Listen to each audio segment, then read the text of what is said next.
رهبر گروه القاعده ایمن الظواهری کشته شد. شبکه توحیدی ایمان زلال تقدیم می کند.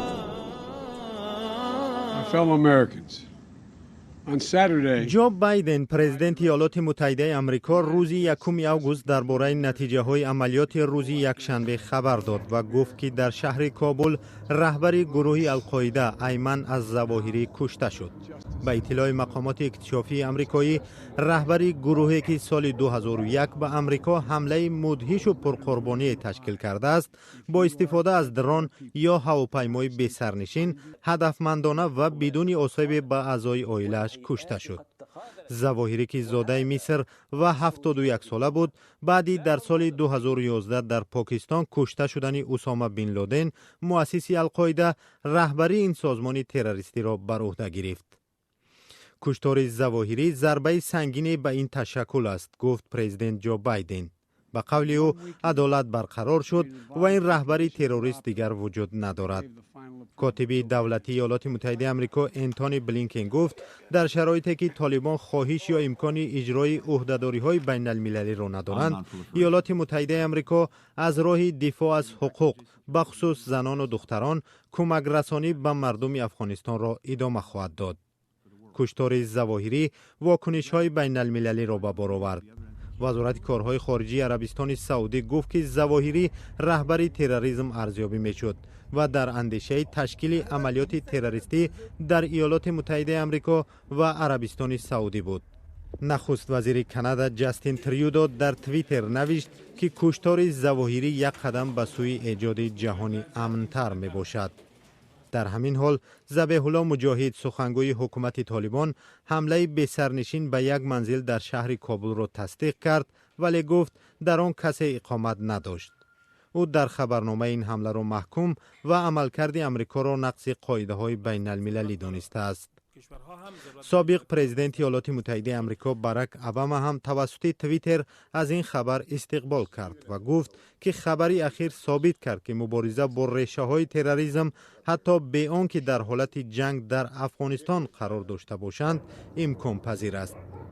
اوباما گفت قتل ظواهری می تواند یک کمی دل نزدیکان قربانیان القاعده را تسکین بخشد.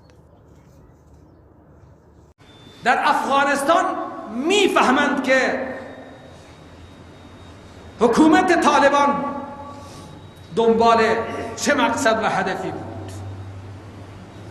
حکومت طالبان همین را میخواستند که مستبدین و مستکبرین دست آنها از سر مسلمین کوتاه بشه.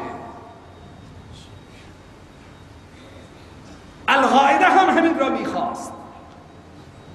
الان نام القاعده را کسی بگیرد مجرم است، نام طالبان را کسی بگیرد دست و پاش میلرزد. اما جای تعجبه که مسلمانن و حامی ملحدین و کفارن. القاعده علیه آمریکا می جنگیده. طلاب حکومت طالبان ضد آمریکا بود و ضد صهیونیست‌ها و ملحدین یهود و نصارا بود. چه مسلمانن که میگن ما مسلمانیم، قرآن را میخواهیم، پیرو محمد رسول الله، محمد رسول الله را همین اروپایی ها، همین نیروهای ناتو اهانت و توهین کردن. قرآن را همین ها توهین و اهانت کردن. نه به پیغمبر ما رحم دارن، نه به کتاب الهی رحم دارن. باز هم مسلمان ها با اینها همراهن. چه مسلمانی است؟ این مسلمانی زبانه. اینجوری ایمان را خدا قبول ندارد. اینجوری مسلمان را خدا قبول ندارد. منافقین همینجوری مسلمان بودن. ادخلوا فی السلم کافه، در اسلام کاملا داخل بشه، مسلمان بشی. با یک دست به دست کفاره، با یک دست با مسلمان هاست. ما مسلمانیم، ما اسلام خواهیم. چه اسلام خواهی تو داری؟ چه اسلام خواهی من دارم؟ چه کار کردیم برای اسلام؟ به گفته ضرب المثل تیشه زدی خاکش کو. تو اگر برای اسلام غلطی کردی نشان بده چه کار کردی برای اسلام. هر کجا دنبال منافق بر هستی شما.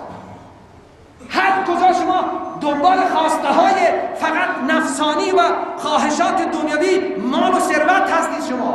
شما کجا ندای اسلام را بلند کردید؟ کجا شما گفتید ما قرآن را میخواهیم، اسلام را، علما را؟ دنبال اینها هستید. ما خود را به قیمت ارزان میفروشیم، مسلمان ها به قیمت کم خود را میفروشند.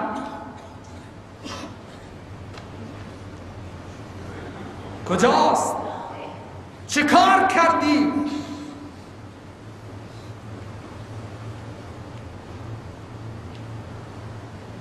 بله،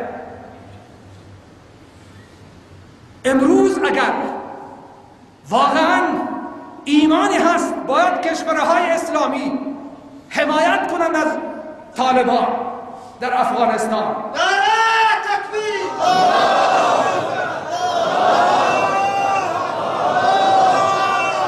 که ضد آمریکا هستند.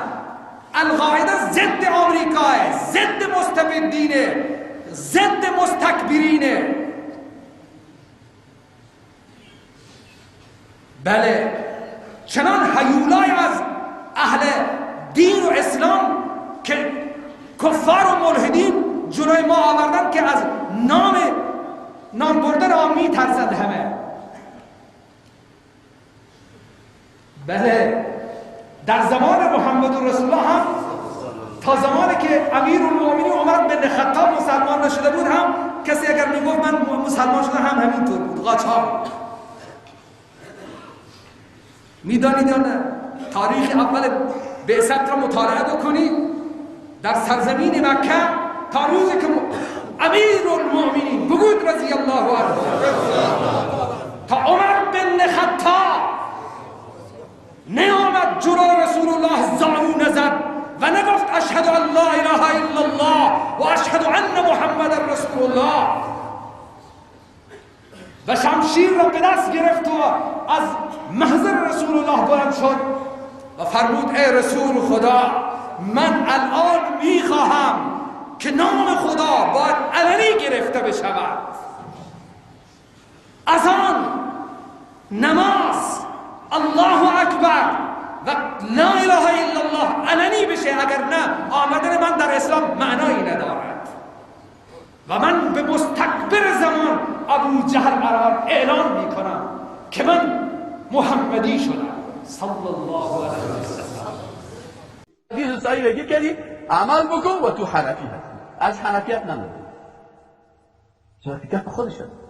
چرا دیگه مثلا به خاطر که کل احادیث باز ما سرش بحث خواهد کردیم. من این باری شخصیت ها کتاب نوشته میکنم، درباره هر شخصیت نوشته میکنم و ما از این کسایتون که هیچ نمیترسم بیرق ما برنده. این همیار درباره محمد، شیخ محمد ابن عبدالوهاب رحمت الله علیه ما کتاب نوشته کردیم و تحقیق کردیم. در مقابل یک کسی کتاب نوشته کرده درباره شیخ محمد ابن عبدالوهاب و ما هم نوشته کردیم. ما وازی دو نفر هستیم. دل شما گپ از اون قبول میکنین یا گپ مرا؟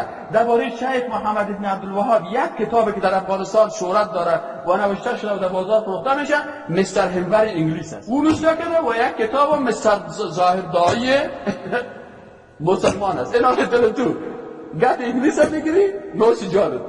گپ ما مسلمان میگیری که لا اله الا الله میگم، ما هم شهادت میدم و هم شهادت میدم و هم تحقیق کردم، ما هم تحقیق کردیم. لیکن او تحقیق انگلیسی کرده به خاطر ضربه زدن به مسلمانان و ما تحقیق کردیم که فهمیدیم حق است. حق گفتیم اگر علیه بوده یا له بوده عربیشو بیان کردیم که اینجا اینی نقصش بوده اینی خوبیش و نوشته کردیم. و درباره شخصیت امام ابو حنیفه رحمت الله یک کتاب دبل شیخ ابو زهره نوشته کرده. کتاب بسیار دبل خوبی است، کل از اون ما خواندیم و در ماستری اون درس میداد استاد برام او را هم خواندیم و از دیگرها کلمه شیخ محمد نعمان ابن ثابت ابو حنیفه رحمت الله علیه را خوب میشناسم و خوب برش احترامم دارم و خدمت بزرگ به اسلامم کرده. او را خواندیم او را خواندیم و سوار اگر درباره کدام شخصیت دیگه هم باشه کتاب نوشته میکنم. آدم حق باید بر مردم، بر مسلمان ها بگه. من نگویم، مو نگویم، تو تمام روز از انگلیسی ها را خوانده برو با سوار در روز قیامت ابو شیخ محمد بن عبدالوهاب بیاد در مقابل من ایستاد شود، من بگم که ظاهر دایی خان بگم بله از خدا نترسیدی که 10,000 دشمن اسلام نیم وطنتان گمراه کرده بود، تو دو کلمه نمیتونید نوشته کنید، دیگه خود نمیفهمید، تو خود میفهمیدی چرا خدا چوب گرفته بودی؟ به خاطر از اینکه تو خفه نگوید، تو کس با سر چیز نگوید یا نگوید که تو وهابیستی، خلاص. اگه کس گفت خانه شو. به اصطلاحات اعتراف مجاهدای بزرگ شیخ اسامه بن لادن رحمت الله علیه که شهید اسلام است، او رو به نام تروریست نمیگه انگلیس و امریکا، میگن، لکن من میگم شیخ اسامه ابن لادن رحمت الله علیه. کسی که در خودت خوب یادداشت بگیره خانه شما بده بلند بچ میگم برای گزارش بده که امروز یک 4 پا ماشین زیاد شد.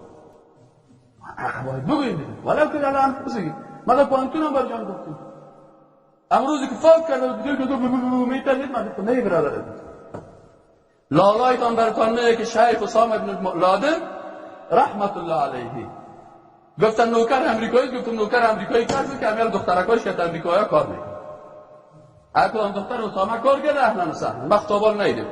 در قسمت ازی که شیخ اسامه بن لادن در افغانستان جهاد کرده و از روس شکست دادن که دیگه مجاهدین افغانستان این یقین است، یعنی کل مجاهدین افغانستان میکنن. برین از کل مجاهدین پرسان کنین گوین آیا که شما امی عربای مسلمان امی روس شکست ندادن یک جای؟ میگن بله. این چی شد؟ یقین شد. این که بازی کدام اشتباه کرده و یا سپتامبر کرده و یا او کشته و یا او کشته، این کل شک است و در قاعده فقهی است که الیقین لا یزول بالشک. این قاعده فقهی بزرگه. یقین با شک از بین نمیره. من یقین دارم تو مسلمان موحد هستی، لکن شک میکنم در وجود تو. شک ما هیچ اعتبار نداره. از این خاطر بسیاری کسایی که پیش ما میاد ولی من شک کردم، یک روز کسم استاد والله من شک کردم که من کافر هستم، شیطان داده من یگان وسوسه میکنه، دلم بود خدا زیر موتر پرتم. گفتم تو بسیار